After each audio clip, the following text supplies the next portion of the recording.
आज का ये लेक्चर अयोध्या डिस्प्यूट के बारे में है, जो कि अब रिजॉल्व हो चुका है फाइनली।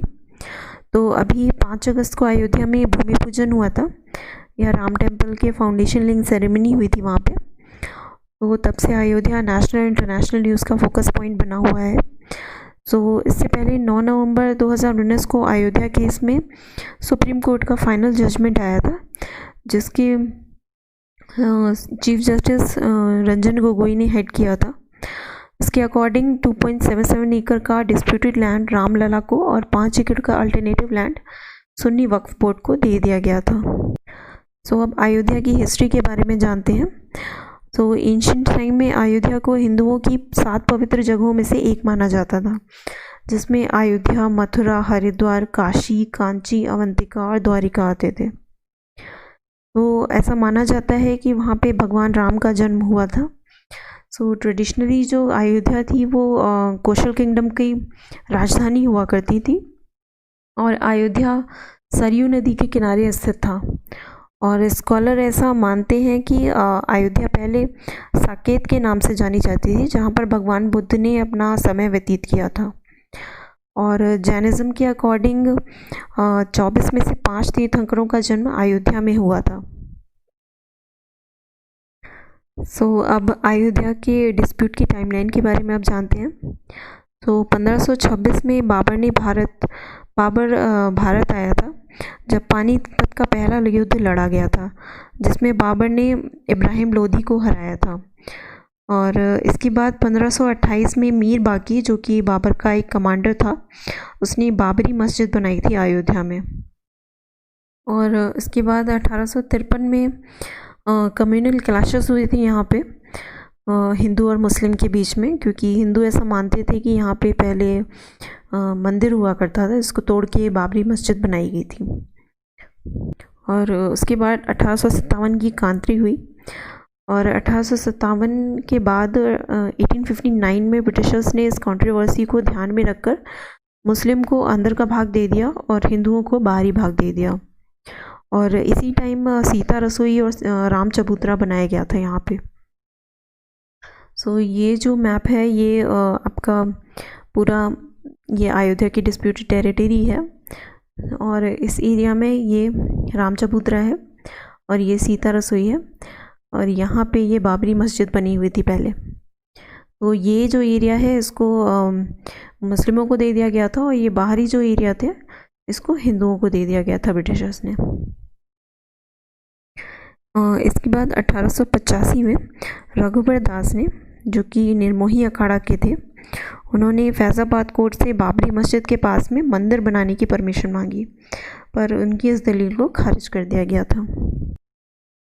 इसके बाद 1949 में 23 दिसंबर को बाबरी मस्जिद के सेंट्रल डोम के अंदर भगवान राम की मूर्ति मिली। इसके बाद हिंदू और मुस्लिम के बीच में टेंशन बढ़ने के बाद गवर्नमेंट ने बाबरी मस्जिद को बंद कर वहाँ पे ताला लगा दिया। वो 1950 को गोपाल विशारद और रामचंद्र दास ने फैज़ाबाद कोर्ट में राम मूर्ति की पूजा करने की परमिशन मांगी। तो कोर्ट ने पूजा की परमिशन दे दी, पर अंदर के एरिया को लॉक ही रखा गया। अब 1959 में निर्मोही अखाड़ा ने कोर्ट में पूरे एरिया पर अपने अधिकार की याचिका दायर करी। उसके बाद 1961 का टाइम आया, जिसमें सुन्नी वक्फ बोर्ड ने कोर्ट में भगवान राम की मूर्ति को मस्जिद से हटाने और वहाँ पर नमाज अदा करने की याचिका दायर करी। उसके बाद 1986 में शाह बानो का केस के दौरान राजीव गांधी गवर्नमेंट पर प्रो मुस्लिम होने का आरोप लगने लगा। उसके बाद 1986 में फरवरी में फैज़ाबाद कोर्ट ने हिंदुओं को परमिशन दे दी भगवान राम की मूर्ति की पूजा करने की। उसके बाद 1989 में राजीव गांधी गवर्नमेंट ने विश्व हिंदू परिषद को पूजा करने के लिए वहाँ पे अलाउ कर दिया। इसके बाद 1990 में लाल कृष्ण आडवाणी को सोमनाथ से अयोध्या तक रथ यात्रा शुरू करी उन्होंने, लाल कृष्ण आडवाणी ने। इसके बाद जिसके बीच में बहुत सारे कम्युनल रेड्स हुए थे इंडिया में। और उसके बाद दिसंबर 1992 में कार सेवकों ने बाबरी मस्जिद को डिमोलिश कर दिया।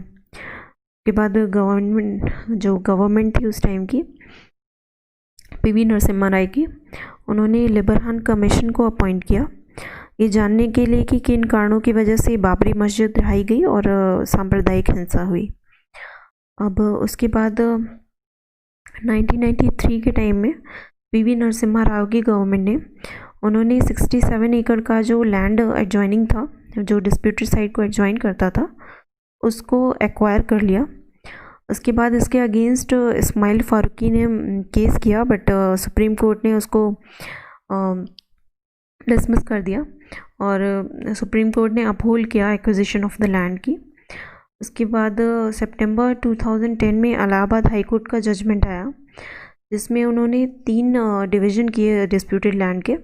इसमें 1/3 गया सुन्नी वक्फ बोर्ड को, 1/3 निर्मोही अखाड़ा को और 1/3 रामलला को दिया गया।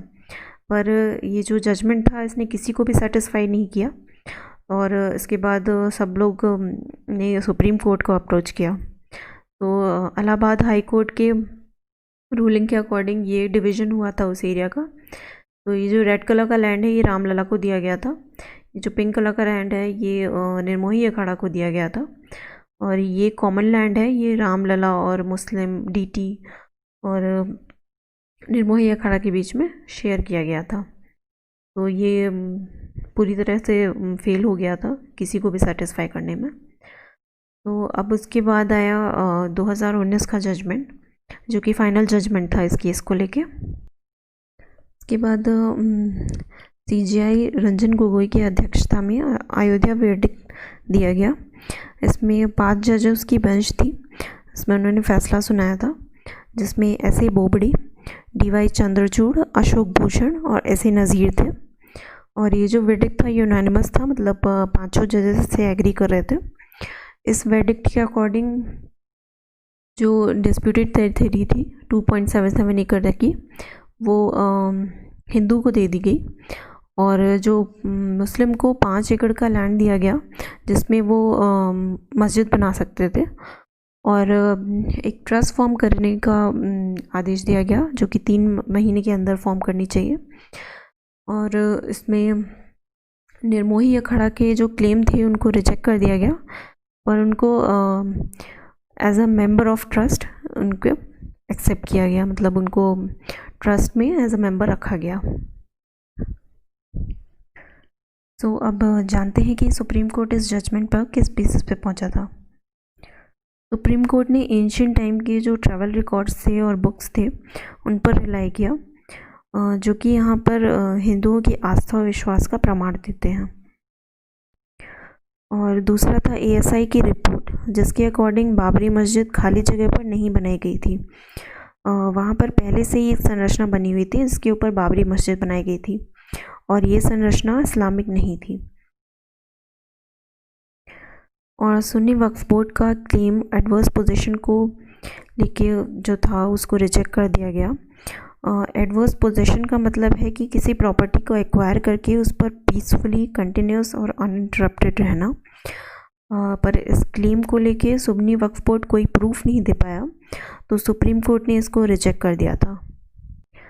तो अब जब ये डिस्प्यूट सॉल्व हो चुका है तो ये ज़रूरी है कि हम सब शांतिपूर्वक रहें और आगे बढ़ें। तो अब क्वेश्चन का टाइम है। सो आज का जो क्वेश्चन है वो है, who was the commander whom the Babar order to build the mosque. मतलब कौन सा कमांडर था जिसके ऑर्डर पर यह बाबरी मस्जिद बनाई गई थी। अबुल फजल, चोल खान, मीर बाकी और मोहम्मद मुस्तफ़ा। इसका आंसर आप कमेंट बॉक्स में दे सकते हैं। That's all for today. Thank you.